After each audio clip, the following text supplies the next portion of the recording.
రాజేందర్ ని గెలిపించమంటున్నాడు. రాజేందర్ కొత్త ఆయన ఏం కాదు, పాత ఆయన్నే. బీఆర్ఎస్ లో ఎమ్మెల్యేగా మంత్రిగా అన్ని పదవులు అనుభవించాడు. ఆ ప్రభుత్వంలో పనిచేయలేదు, కేంద్ర ప్రభుత్వంలో చేరినాక అక్కడ పనిచేయలేదు. అందుకే ఇవాళ 10 ఏళ్ళు కేసీఆర్ మోసం చేసినందుకు మొన్న డిసెంబర్లో బండకేసి కొట్టిండ్రు మీరు.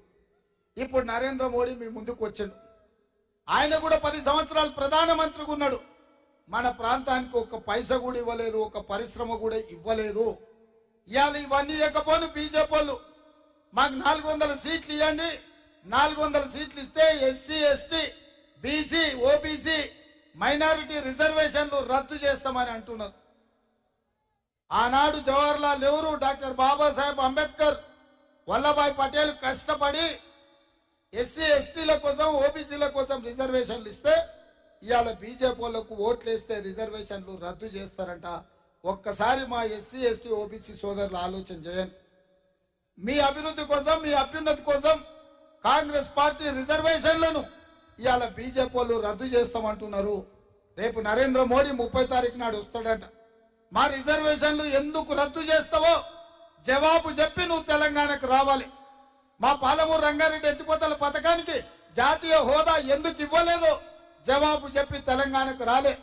మా బయ్యారం ఉక్కు కర్మాగారం మాకెందుకు ఇవ్వలేదో జవాబు చెప్పి తెలంగాణకు రావాలి. మా రైల్వే కోచ్ ఫ్యాక్టరీ మాకెందుకు ఇవ్వలేదో మా వరంగల్ ప్రజలకు, మా తెలంగాణ బిడ్డలకు జవాబు చెప్పి రావాలి.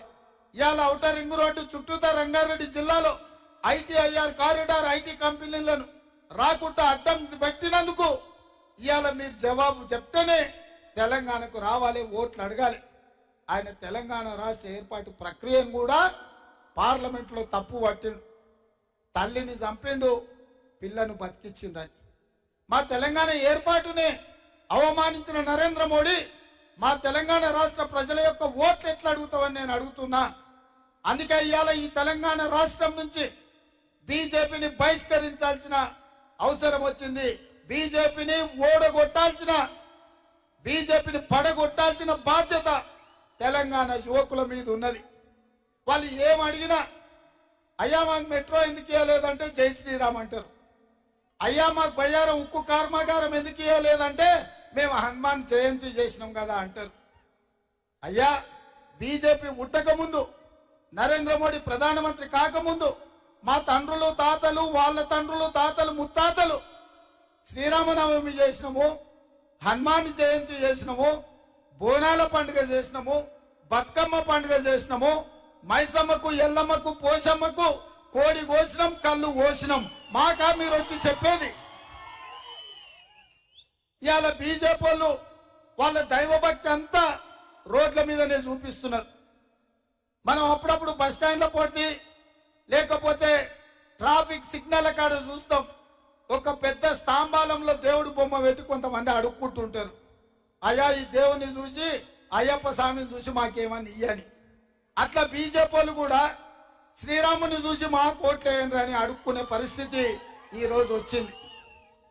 అందుకే నేను బీజేపీ సోదరులకు నేను చెప్పదలుచుకున్నా, దేవుడు గుడిలో ఉండాలి, భక్తి గుండెల్లో ఉండాలి తప్ప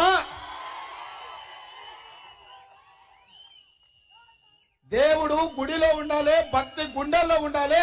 బస్ స్టాండ్లో పోడతా దేవుడు బొమ్మ పెట్టి బిచ్చమత్తు అడుక్కున్నట్టు దేవుడి పేరు మీద ఓట్లు అడుక్కోవడం మీకు తగదు. మీరు ప్రజలకు ఏం చేసిండ్రో